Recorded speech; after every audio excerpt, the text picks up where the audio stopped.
अस्सलाम वालेकुम जी। तमाम देखने वालों को, सुनने वालों को अपने पेज पे दोबारा वेलकम करता हूँ जी। वीडियो शुरू करने से पहले मैं ये कहना चाहूँगा कि लैलतुल क़द्र के अयाम हैं, तो खूब इबादत करिए और अल्लाह ताला से अपने गुनाहों की माफ़ी मांगें। और अल्लाह ताला जो है ये हमारी जो एक वबाई बीमारी आई हुई है कोरोना, इससे हमें निजात अता फ़रमाए, आमीन। बिस्मिल्लाह रहमान रहीम। मैंने कहा जी एक कनाडा के जो वर्क वाला वीज़ा है उस पर एक वीडियो बनानी चाहिए।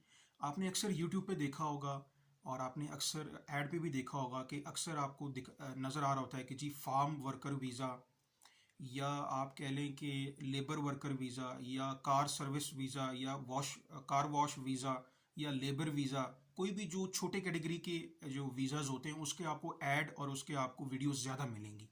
देखिए, सबसे पहले तो आपको मैं ये बात बता दूं कि ये कोई फ्रॉड नहीं है, ठीक है। कनाडा में बिल्कुल लेबर टाइप की जॉब्स और लेबर्स की ज़रूरत है, जिसमें फार्म वर्कर वीज़ा है। फार्म वर्कर वीज़ा का मतलब ये होता है कि जो खेती बाड़ी में जो लेबर यूज़ होती है, मिसाल के तौर पे अगर किसी की कोई गंदम है तो गंदम की कटाई में जो लेबर यूज़ होती है, अगर किसी का कोई बाग है उसमें उसमें फल लगे हुए हैं तो फल की जो है वो उसमें उसको उतारने में जो लेबर यूज़ होती है।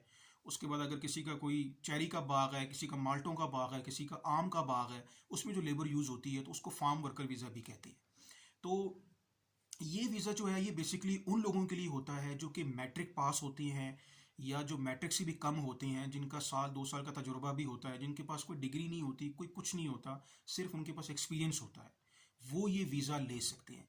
वीज़ा लेने का क्या तरीकाकार है, जैसे मैंने आपको पहले बताया है कि 90% लोग जो है वो ये सोच रहे होते हैं कि जी फ्रॉड होता है। ये बिल्कुल कोई फ्रॉड वाला वीज़ा नहीं है। इस वीज़े को हासिल करने का एक तरीकाकार है, वो ये होता है कि एक गवर्नमेंट वेबसाइट्स हैं कनाडा की, जिसमें एक मिसाल के तौर पे अगर मैं हूँ, मैं लैंडलॉर्ड हूँ, मैं एक ज़मींदार हूँ, मेरी तकरीबन कोई 400-500 जो है वो एकड़ ज़मीन है और मैंने उस पर बाग लगाया हुआ है या मैंने उस पर गंदम लगाई हुई है, तो मेरी एक फिर प्रॉपर एक कंपनी है, मेरा एक फार्म है, एक एग्रीकल्चर बिजनेस है, मैं इसको गवर्नमेंट में रजिस्टर्ड करवाता हूँ। उसके बाद फिर मैं गवर्नमेंट को कहता हूँ कि जी मुझे अपने फार्म के लिए या अपने खेती बाड़ी के लिए मुझे वर्कर्स चाहिए। फिर वो उस वेबसाइट के ऊपर अपने फील्ड से रिलेटेड जो है वो फार्म वर्कर वीज़ा या फार्म वर्कर की एक पोस्ट लगाता है, जिसमें उसको 10 बंदे, 20 बंदे, 15 बंदे चाहिए होते हैं। तो ये बिल्कुल जो है वो 100% कंफर्म चीज़ होती है, 100% रियलिटी होती है। ये बिल्कुल वर्कर्स कनाडा में चाहिए होते हैं। इसमें कोई फ्रॉड नहीं होता, कोई ढकी छुपी चीज़ नहीं होती। सिर्फ तरीकाकार क्या होता है इस वीज़े को अप्लाई करने का, गवर्नमेंट की कुछ साइट्स होती हैं, कुछ वेबसाइट्स होती हैं, कुछ एग्रीकल्चर फार्म्स वाले जो हैं उनकी अपनी कंपनी की वेबसाइट्स होती हैं। आप उसमें अपने आप को जो है वो अप्लाई कर सकते हैं, आप अपनी सीवी तैयार कर सकते हैं। सीवी तैयार करने का भी मैंने एक ऑलरेडी वीडियो पोस्ट की हुई है यूट्यूब के ऊपर, कनाडा की सीवी कैसे बनानी है, वो भी आप मेरी वीडियो देख सकते हैं। अगर आपको सीवी हमसे बनवानी है तो हम आपको सर्विस प्रोवाइड कर सकते हैं with nominal charges, with minimum charges. तो तरीकाकार ये कि आपने उस पर सीवी बनानी है, फिर आपने उसको ईमेल कर देनी है। फिर वो डिफरेंट कंट्रीज से उसके पास सीवीज आई हुई होती हैं, डिफरेंट कंट्रीज से उसके पास जो है वो ईमेल्स आई हुई होती हैं। उसने उसको चेक करना होता है, उसने देखना होता है कि यार कौन सा बंदा मेरे लिए सूटेबल होता है। तो इस पे बहुत ही, अगर वो आपको एक्सेप्ट कर लेता है तो बहुत ही मिनिमम चार्जेस के साथ वो आपको वहाँ से लेटर इशू कर देता है। लेटर इशू करने के बाद फिर यहाँ पे एम्बेसी में आपका फर्दर प्रोसेस स्टार्ट हो जाता है।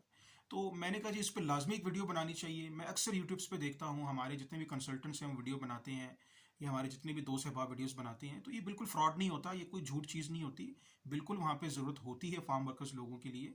और वहाँ पे कनाडा में, क्योंकि उसने 2023 तक, जो कनाडा का मिनिस्टर है, जो प्राइम मिनिस्टर है, उसने 2023 तक ये अनाउंस किया है कि वो तकरीबन 6-6.5 लाख से ज़्यादा लोगों को इमिग्रेशन देगा और वर्क वीज़ास और बेहतरीन बाकी वीज़ास भी देगा। तो उम्मीद करता हूँ मेरी आपको ये वीडियो पसंद आई होगी। अगर आपको फार्म वर्कर वीज़ा या कोई भी छोटे तबके वीज़े के लिए आपको अगर इंफॉर्मेशन चाहिए, जो लोग अनपढ़ हैं, जो मैट्रिक पास हैं, जो एफए पास हैं, अगर वो कनाडा जाना चाहते हैं और वहाँ जाके अपनी ज़िंदगी अच्छी गुजारना चाहते हैं, अपना फ्यूचर बनाना चाहते हैं, तो हमारे पास बहुत सारे ऐसे प्रोग्राम्स होते हैं। कनाडा में भी बहुत सारे ऐसे प्रोग्राम्स ओपन किए हुए हैं जो कि इन जैसे लोगों के लिए, जो मैट्रिक एफए पास लोग, जो अनपढ़ लोग हैं, जो इनके पास तालीम कम है, वो भी कनाडा जा सकते हैं।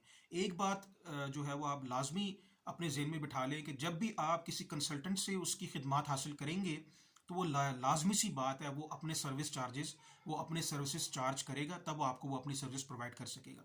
इन्फॉर्मेशन की हद तक तो ठीक है, लेकिन जब आप उसको कहेंगे सर आप मेरा ये काम कर दें, मैं आपको सीवी देता हूँ, मेरी सीवी बनाएं या मैं फर्दर प्रोसीड करता हूँ, तो जाहिर सी बात है कोई भी कंसल्टेंट या कोई भी ट्रैवल कंसल्टेंट या इमिग्रेशन कंसल्टेंट फ्री में कोई भी काम नहीं करता। ये चीज़ अपने जहन में बिठा लीजिए।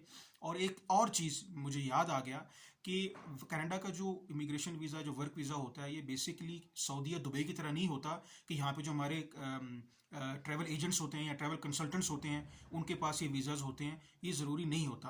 तो जिन लोगों के पास कनाडा का, जिन लोगों के पास सऊदी या दुबई का वीज़ा होता है, ये उसके साथ रिलेट नहीं करता।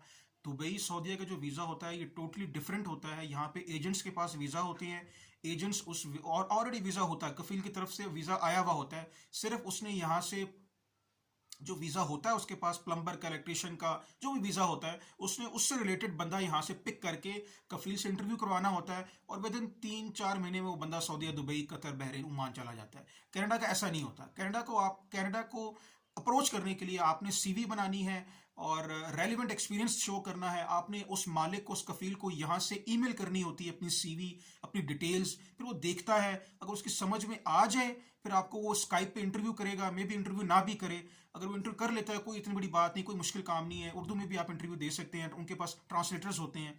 तो अगर वो उसकी समझ में आ जाए तो वो आपको एक लेटर चार्ज इशू कर देगा, जो कि आप एम्बेसी जाके वीज़ा लगवा सकते हैं। तो बड़ा आसान सा हल है, कोई मुश्किल नहीं है, कोई पहाड़ नहीं है, सिर्फ ये है कि हमने उठना है, कोशिश करनी है, हिम्मत करना है, और अगर हो सके तो कनाडा की तरफ आएँ। कनाडा को वर्कर्स की बहुत ज़रूरत है। उम्मीद करता हूँ आपको मेरी वीडियो पसंद आई होगी। अगर मेरी वीडियो पसंद आई है तो काइंडली अपने दोस्तों के साथ भी शेयर करिए और मेरे इस पेज को सब्सक्राइब करें, लाइक करें, बेल आइकन लाजमी दबाएं। इंशाल्लाह नई वीडियो के साथ, नई अपडेट के साथ दोबारा हाजिर होऊंगा। मुझे दीजिए इजाज़त। अल्लाह हाफ़िज़ नासर।